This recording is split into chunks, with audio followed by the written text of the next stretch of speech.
또 아비들아 너희 자녀를 노엽게 하지 말고 오직 주의 교훈과 훈계로 양육하라. 아멘. 할렐루야. 예. 할렐루야. 5월 가정의 달이라고 그러는데 여러분 가정 모두가 행복하고 평안하고 건강하고 행복이 넘치는 그런 가정 되셔서 축복의 통로가 다 되는 그런 복된 삶을 살아가실 수 있기를 주님의 이름으로 축원합니다. 오늘은 가정의 달 첫 번째 주일로 어린이 주일로 우리가 지키고 있습니다. 그래서 오늘의 주제는 어린이입니다. 어린이 그러면 여러분 머릿속에 무엇이 떠오르십니까? 저는 어린이 그러면 머릿속에 떠오르는 그림이 하나가 있어요. 좀 띄워주시죠. 네. 예, 저 그림 기억나십니까? 88 올림픽 개막식 때 저 굴리는 걸 뭐라 그래요? 굴리는 걸 굴렁쇠라고 그러지 뭐라 그러겠어요. 그래서 굴렁쇠를 굴리는 아이, 지금도 머릿속에 각인이 돼서 잊혀지지가 않아요. 지구촌에 있는 모든 사람들이 저 광경을 보면서 가슴 찐한 그런 감동을 받았던 그런 이제 그림이 아닐 수가 없습니다. 생각해 보았어요. 왜 올림픽 개막식장에 어린아이가 굴렁쇠를 굴리면서 나왔을까? 제 나름대로 짐작을 해봅니다. 아마도 세계는 둥글게 하나다, 이제 그런 뜻이 담겨져 있는 것이 아니었을까. 경기는 선수들이 하지만 사실은 지구촌을 굴리고 있는 것이다. 그런 의미가 아닐까. 저 아이가 내일의 주인공인데 저 아이들이 이 지구촌을 멋지게 잘 굴릴 수 있도록 평화로운 세계로 만들어가야 되지 않을까. 그런 생각을 해보았습니다. 그래서 많은 사람들이 굴렁쇠를 굴리는 이 아이의 그림을 올림픽 정신을 가장 잘 표현한 그림으로 그렇게 이제 받아들이지 않았습니까? 그렇다면 여러분, 과연 이 지구촌은, 이 세상은 자라나는 다음 세대들에게, 어린아이들에게 희망이 되고 있는가 하는 것입니다. 오늘 우리 사회, 우리 가정은 우리의 자녀들에게 행복과 꿈을 주고 있는가 하는 것입니다. 좀 오래된 통계이지만 한 15년, 20년 가까이 된 그런 통계입니다. 그런데 한 10년, 15년 전 미국의 통계가 잡히면 그거 15년 뒤에, 10년 뒤에 우리나라 통계가 되는 경우를 종종 보게 됩니다. 미국의 통계이긴 하지만은 미국에서 8초마다 한 명씩 청소년들이 학교를 자퇴한다고 그래요. 26초마다 한 명의 청소년들이 가출을 하고 47초마다 한 명의 유아들이 버려지고 7분마다 한 명이 마약 문제로 청소년들이 체포가 되고 36분마다 한 명이 총기 사고로 청소년들이 죽어가고 있다는 것입니다. 아픈 현실이죠. 그런가 하면 우리들의 자녀들이 태어나서 대학을 졸업할 때까지 텔레비전을 보게 되는데 알게 모르게 TV의 영향을 받는다고 그래요. 선하고 좋은 영향도 많이 받지만 나쁜 영향이 참 많다는 겁니다. 35만 번 이상 유해한 TV 광고를 보게 되고 5만 번 이상 사기 사건 소식을 듣게 되고 보게 되고 3만 번 이상 강간 사건 소식을 듣고 보게 되고 2만 번 이상 살인 사건의 소식을 듣고 보게 된다는 사실입니다. 그리고 여러분 가만히 생각해 보세요. 실제로 그렇지 않습니까? 어린이 주일이라고 그렇게 이제 오늘 우리가 부르는데, 어린이라고 우리의 자녀들을 이렇게 부르는데 100년 전만 해도요 어린이라고 하는 말이 없었다고 그래요. 어린이라고 하는 아름다운 말이 없었다고 그래요.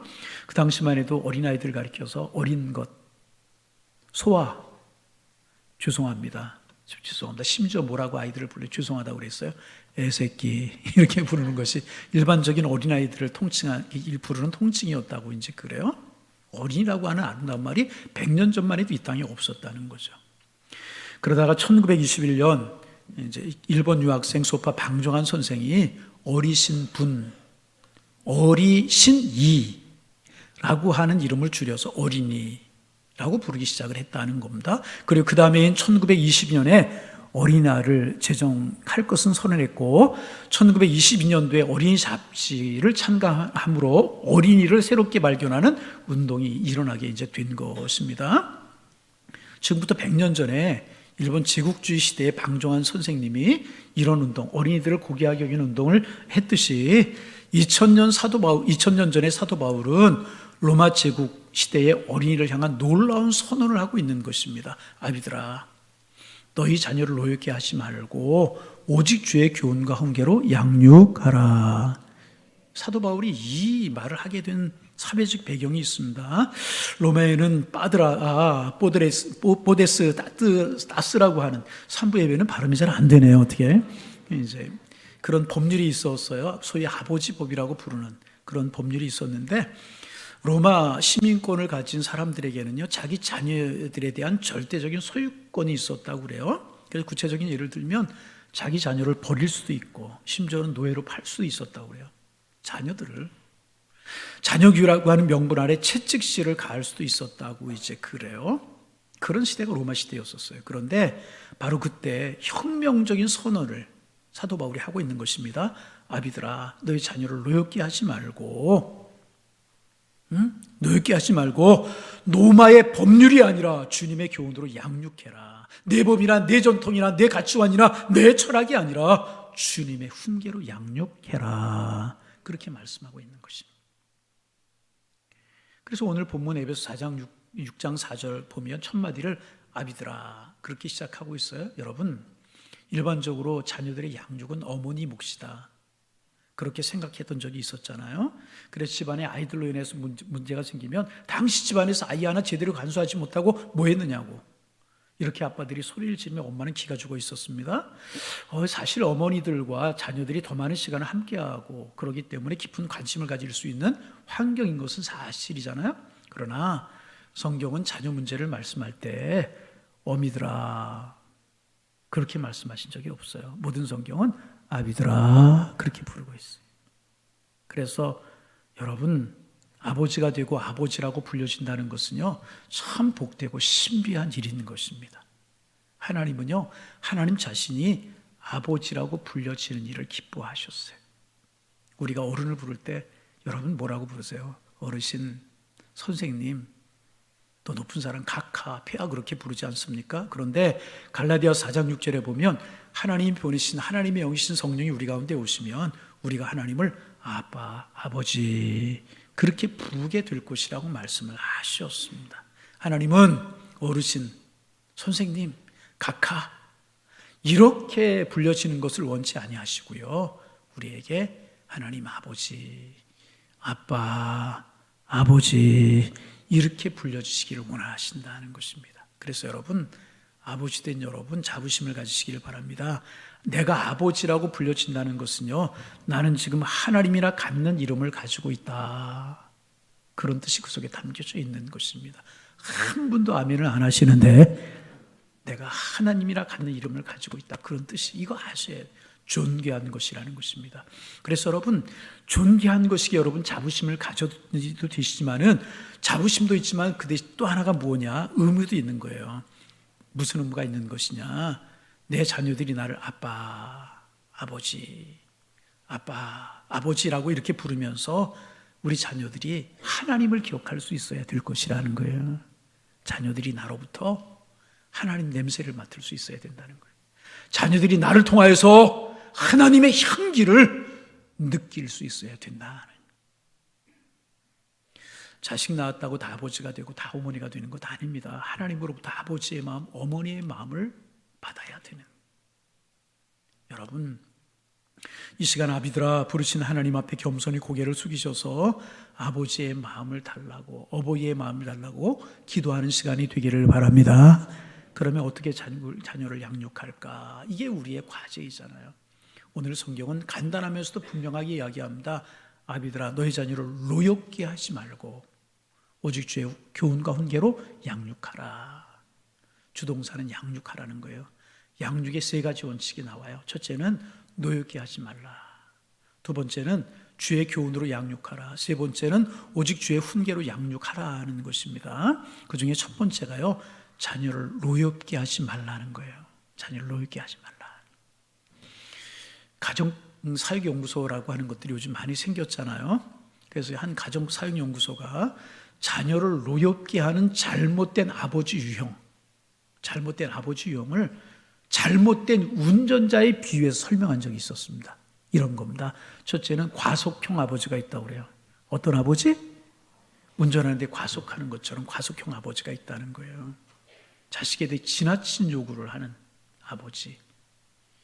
자녀들의 연령에 맞도록 생각하고 맞게 기뻐할 수 있어야 되는데 기대치가 너무 높은 거예요. 이런 부모들, 과속형 아버지, 이런 부모들 때문에 자식들이 노여움 속에서 빠져 산다는 과속형 아버지가 있다는 거예요. 그런가 하면 두 번째는요, 음주운전형 아버지가 있다고 그래요. 음주운전은 자기 기분, 저는 음주운전 안 해봐서 모르지만은 자기 감정 따라 운전한다고 그래요. 응? 자기 감정 따라 자식을 양육하는 부모, 자식을 훈계하고 꾸중한다고 감정 폭발해버리고, 자식과 대화하다가 감정 조절을 할 수 없다면 그 꾸중을 뒤로 미루는 것이 좋습니다. 음주운전처럼 그렇게 하는 부모들이 있다는. 세 번째는 끼어들기형 부모가 있답니다. 여러분, 운전하다 끼어드는 사람, 탁탁 끼어드는 사람 있잖아요. 자기들이 스스로의 문제를 해결할 때까지 기다려 줘야 되는데 자꾸 자녀 인생에 끼어드는 거예요. 지나치게 간섭하고 지나치게 끼어들게. 과잉 부모, 과잉 보호. 자녀들이 정상적인 인생을 운행해 가도록 도와줘야 되는데 자꾸 그 인생이 지나치게 끼어드는다. 내 욕심을 위해서, 내 의리를 위해서 끼어든다는. 네 번째는 뺑소니형 부모도 있답니다. 이 뺑소니형 부모를 다른 말로 방임형 부모다, 그렇게 이야기하고 할 수 있어요. 자녀가 어떤 생각을 하고 있는지, 무엇을 하고 있는지, 음란 사이트에는 접속하고 있지 않은지, 신앙생활을 잘하는지 신앙생활을 못하는지 관심이 없는 거예요. 뺑소니 하듯이 방임하는. 때로는 도와주고 때로는 칭찬하고 격려줘야함에도 불구하고 그렇지 못하는 방임형, 뺑소니형처럼. 다섯 번째는 초보 운전자형 부모가 있답니다. 초보 운전자, 초보 같아요. 초보. 여러분, 운동경기에서 아이가 최선을 다해서 뛰었어요. 꼴찌했다면 그 아이는 꾸중을 들어야 마땅한 아이가 아니고 칭찬을 받아야 되는 마땅한 아이인 것입니다. 자식이 능력과 최선을 다해서 공부했는데 성적이 좋지 못하면 당연히 칭찬받고 격려받아야 할 아이지, 꾸중 들어야 될 아이가 아닌 것입니다. 근데 막 초보 운전자처럼 아이들에게 막 내 욕심을 따라하는 초보 운전자의 부모가 있다고 그래요. 마지막으로는 카레이스형 부모가 있다고 그래요. 카레이스형 부모. 응?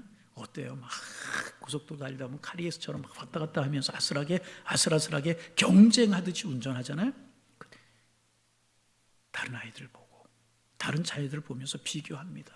왜 그렇지 않으냐고 이야기합니다. 이런 부모 아래에서 자식들은요, 노여움을 안고 살아가게 된다는 것입니다. 성경은 여러분 분명하고 단호하고 간단하게 이야기합니다.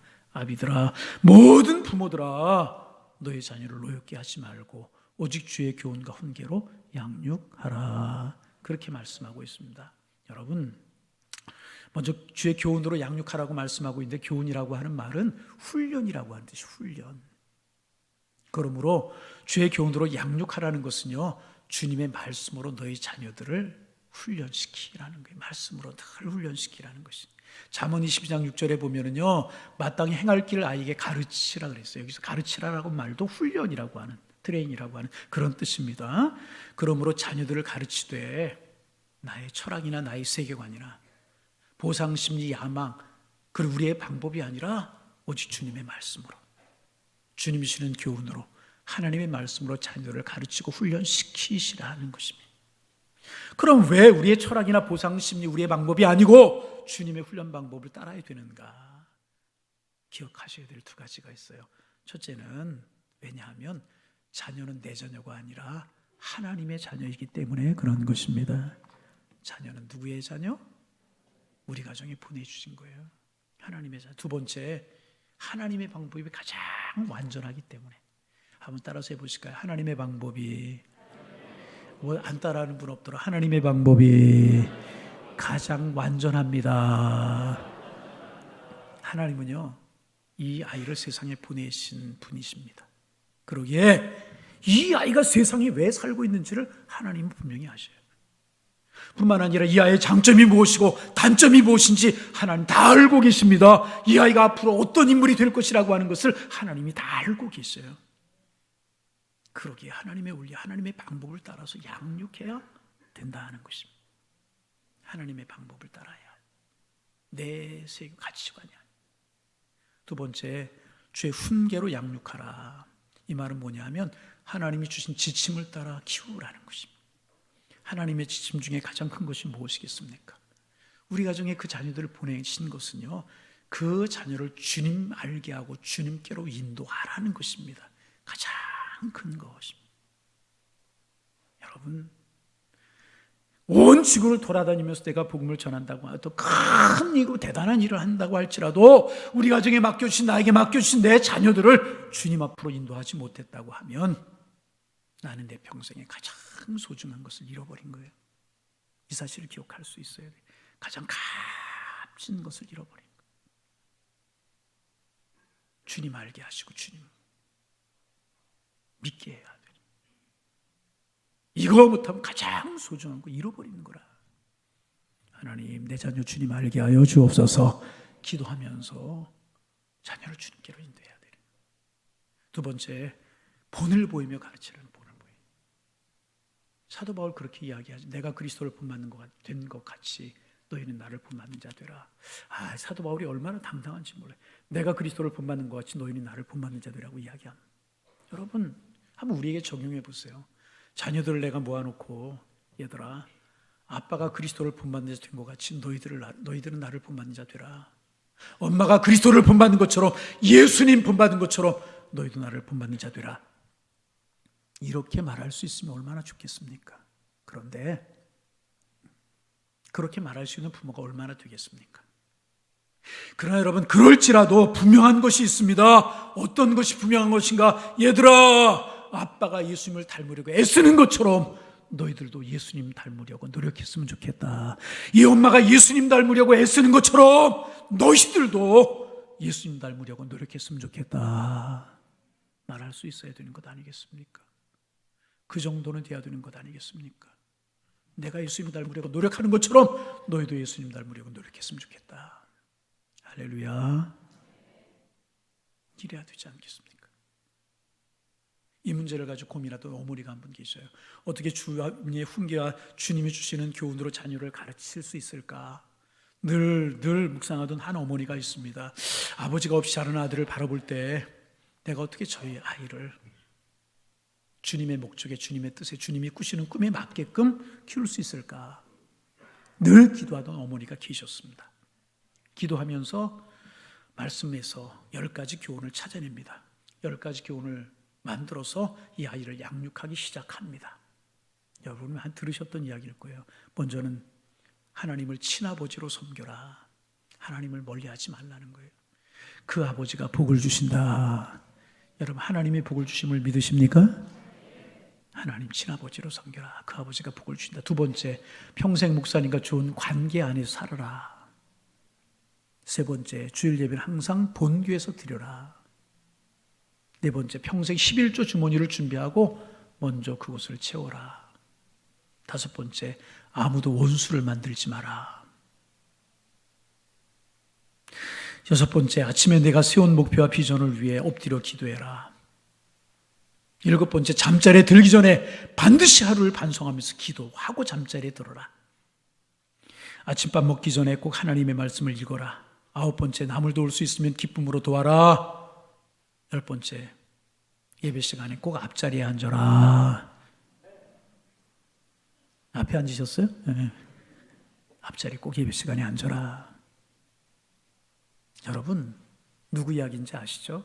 록펠로의 어머니의 이야기입니다. 그 어머니 아들이 록펠로라고 하는 사람. 여러분, 록펠로 우리가 알잖아요. 지구상에서 미국이 낳은 가장 부자. 그런데 그냥 부자가 아니라 가장 멋있는 부자 중에 한 사람이었다고 그러잖아요.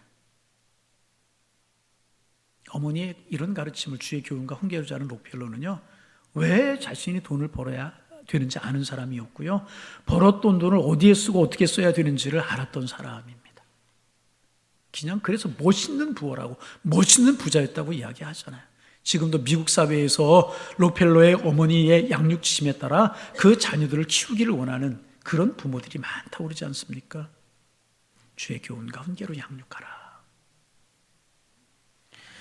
마지막, 오늘 본문에 찾을 수 있는 자녀 양육의 원리가 있습니다. 주의 훈계로 양육하라는 것입니다. 훈계라고 하는 말은요, 신속한 치료를 뜻하는 것입니다. 잘못된 것을 바르게 고쳐주는 치료를 가리켜서 훈계다. 자녀를 양육하다 보면 상처를 줄 때도 있고 자식이 삐뚤어질 때도 있잖아요. 이때 지체하지 말고 신속히 치료해 주라는. 그러면 무엇을 어떻게 치료해 드린가? 잔소리도 아니고 꾸중도 아니고 하나님의 말씀과 신앙적 가치로 치료해야 된다는 것입니다. 감정으로 훈계하지 마라. 욕심으로 훈계하지 마라. 보상심리로 아이를 키우려고 하지 마라. 자신의 가치관이나 세계관상적인 가치관으로 훈계하지 말라. 오직 하나님의 말씀으로 훈계하라. 자녀가 상처받아 어려워하고 있을 때, 내 자식이 길을 잃고 방황하고 있을 때, 위기에 부딪혔을 때 하나님의 말씀으로 그 아이를 바른 길로 인도해야 될 것이다. 할렐루야. 유아 세례가 있어서 말씀을 좀 줄이려고 합니다. 하나님의 이야기만 더 하고 말씀을 마치려고 합니다. 여러분, 자녀를 노엽게 하지 말고 오직 주의 교훈과 훈계로 양육하라고 하는 이 말씀 앞에서 여러분 무엇이 생각이 나십니까? 존 노크라고 하는 심리학자, 타블라 라사라고 하는 심의의 백지설, 백지설 그렇게도 이야기하는 이론을 주장했어요. 여러분이 잘 아시는 이야기죠. 어린아이의 마음은요, 백지와 같다는 거예요. 그런데 어떤 물감, 어떤 색깔을 가지고 그 백지에다 어떤 그림을 그리냐 하는 것에 따라서 그 아이의 인생이 달라지게 된다는 거예요. 깨끗한 중에 시커먼 도둑 그림을 그리면 그 아이는 도둑으로 살아가게 될 것이고, 예쁘고 하얀 종이와 같은 어린아이의 마음속에 예쁜 꽃그림을 그리면 꽃과 같은 아름다운 인생을 살게 될 것이라. 선하고 맑은 마음을 나눠주면 선하고 맑은 세상을 살아가게 된다는 거예요. 그 어린아이의 마음속에 예수님을 심어주고 하나님의 말씀을 심어주면 믿음으로 신앙으로 세상을 살아가게 된다는 것입니다. 그런 부모 되시기를 소망합니다. 오체불만족이라고 하는 책이 있어요. 오체불만족. 일본인인 오토다케 시로타다의 이야기를 쓴 실화입니다. 한 집안에서 아이가 태어났는데요, 두 팔이 없고 두 다리가 없는 거예요. 두 팔이 없고 두 다리가 없는 거예요. 아이를 받은 간호사가 깜짝 놀라고 의사도 소스라치게 놀라는 겁니다. 두 팔이 없고 두 다리가 없으니까. 엄마가 이 아이를 보았을 때 어떤 반응을 보일까 겁이 나가지고 간호사하고 의사가요, 이 아이를 다른 방으로 옮겨가고 엄마 옆에 데려가지 않아요. 엄마에게 황다리 아이가 심해서요, 한 달 동안 아이를 엄마에게 보여주지 않아요. 오랫동안 그렇게 할 수 없잖아요. 의사들이 상의하고 그런 끝에 엄마에게 아이를 보여주기로 합니다. 그리고 이제 간호사하고 의사가 가서 엄마에게 이야기합니다. 당신의 아이가 조금 장애를 가지고 태어났습니다. 남들이 있는 게 조금 없습니다. 마음속에 단단하게 무장을 지키는 거죠. 아이를 보는 순간에 엄마가 쓰러질지도 모르겠다 생각을 했어요. 따로 병실까지 응급처치까지 다 준비해 놓고 이 엄마를 아이의 방으로 데려갔어요.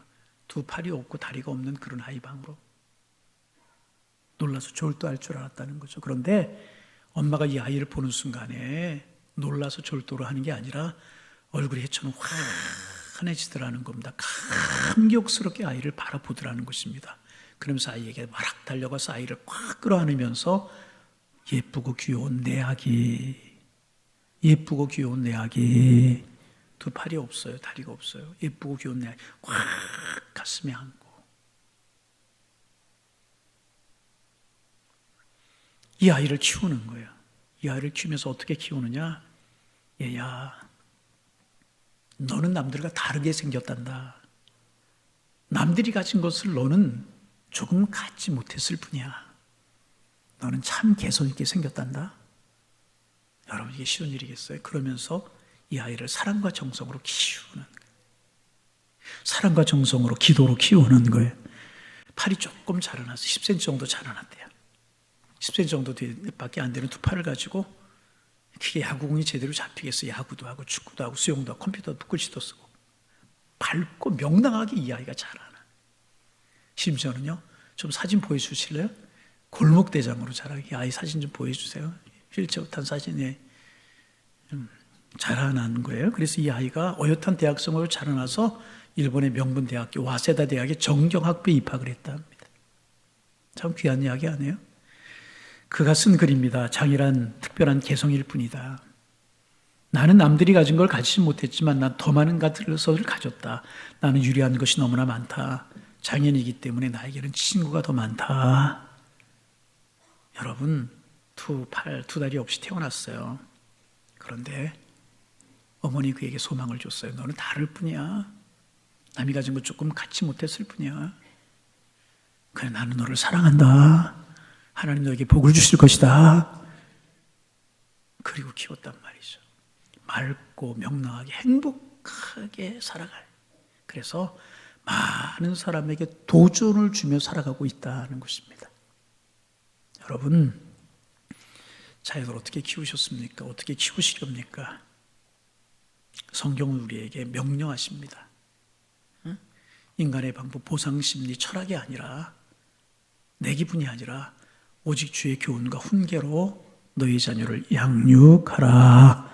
하나님이 명령하시니 이 말씀 마음속에 굳건하게 새기고 하나님의 명령을 따라 주의 교훈과 훈계로 양육해서 여러분도 복되고 가정도 복되고 자녀들도 복이 되는 행복한 인생을 살아가시는 여러분 모두, 여러분 자녀 모두가 되실 수 있기를 주님의 이름으로 축원합니다.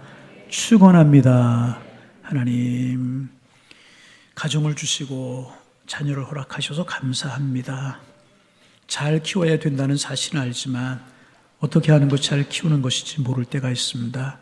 내 생각이 아니고 내 세계관, 가치관이 아니고 내 욕심과 욕망의 성취가 아니고 오직 주의 말씀으로, 주의 은혜로 우리의 자녀들을 키울 수 있도록 축복하여 주셔서 우리도 복이 되고 우리의 자녀들도 다 복이 될 수 있도록 성령이여 축복하여 주옵소서.